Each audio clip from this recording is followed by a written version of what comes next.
Good day, viewers. You are welcome back to Tindanious Maths and Science tutorial. Okay, so today we are going to, we are still considering permutations. That is conditional permutations. Okay, type 1. We are almost through with conditional permutations. Okay, I'll solve like 4 more examples. Okay, just to cover extensively on them. The questions vary, so if you don't really pay attention to the voice of the question, you may end up deviating totally, right? So let us try and understand each and every statement, okay?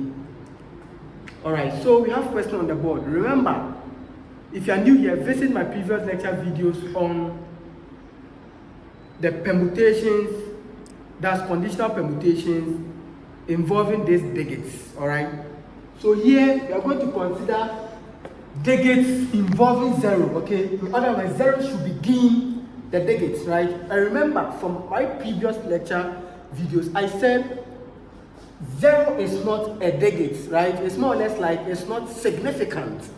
So if I have 0 this way, if I have 0, 50, it's the same as what? 50. So the 0 here is not a digit. In other words, there are how many digits do you see here? 2 digits, not 3. 0 is not a digit, right? So therefore, this is what? This is a 2 digits, right? So here, first of all, I gave you a hint. I said, first and foremost, look out for your N and your R. N denotes the total number of what? Of items, okay? The items could be numbers, digits, letters, words, or what have you. So let us count. 1, 2, 3, 4, 5. How many items do we have there? We have what? 5 number of items. Taking what at a time? 4 digits at a time. So that one becomes your R. R is a subset of N. So R here becomes what? Your 4. So remember, we have permutations without repetition and permutations with repetition. Permutations without repetition goes with the formula.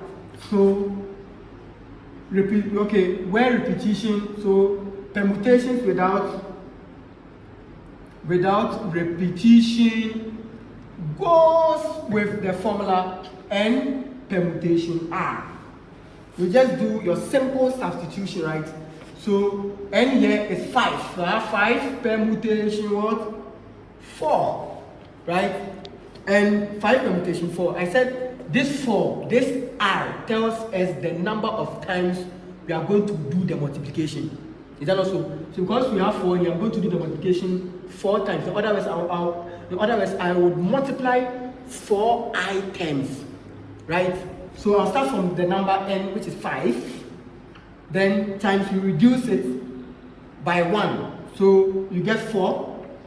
So 4 minus 1, you get 3. We have 3 number of items, but we are interested in 4. So 3 minus 1, you have 2. So I'll stop at this point eventually. So I have 1, 2, 3, 4. Viewers, do not make any mistake to multiply these numbers. Right? Remember? Good. So this is what we are going to do. When we multiply these numbers, do you know what it implies? What it means is this. Remember here we are considering what? The whole items, which is 5. But remember, I told you that 0 is not important to X. 0 is not significant. 0 is not a digit. So therefore, we are interested in forming the proper digits, right? So how many digits can you see on the board? How many digits can I also see on the board? Viewers, it is not 5 because 0 is not a digit. So therefore, the 0, okay, will be discarded. We are going to discard the 0. So therefore, our digit now becomes what? 1, 2, 3, and 4. Right? So therefore, which means you're not going to use the 0 again. So how many? So let's count the number of the digits. So the number of the digits, which is 1, 2, 3, and 4. It's equal to, viewers, let's count 1, 2, 3, 4. So I have what? 4 digits, not 5 what? Digits. So now we've been able to identify the digits. What we'll do is we're not going to replace, in other words, this 4 will replace the 5.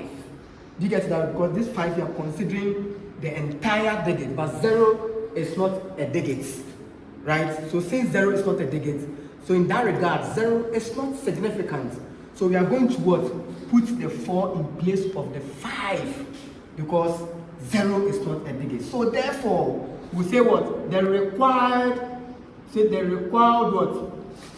Ways of doing arrangement is given by, I will not write 4 again, but write what? I'll put 4 there. So I have 4, then times what? These things will remain constant. They are there. Remember, I told you that the trick I'm using here is conditional permutations type 1, which has to do with changing of the first factor. So you realize that all the problems you've been solving so far, you only change or affect the first factor. So I'll give you other types of conditional permutations where we are going to do something very, very different, right? So as a result of that, we change the first factor from 5 to 4, then you add the rest. So I have what? Times what? 4 times 3, then times 2. So by the help of the calculator, we are getting 96. As simple as that. Viewers, so this is the end to this simple tutorial. I'll give you another 3 questions to throw more light on questions regarding this. I'll see you next time. Bye.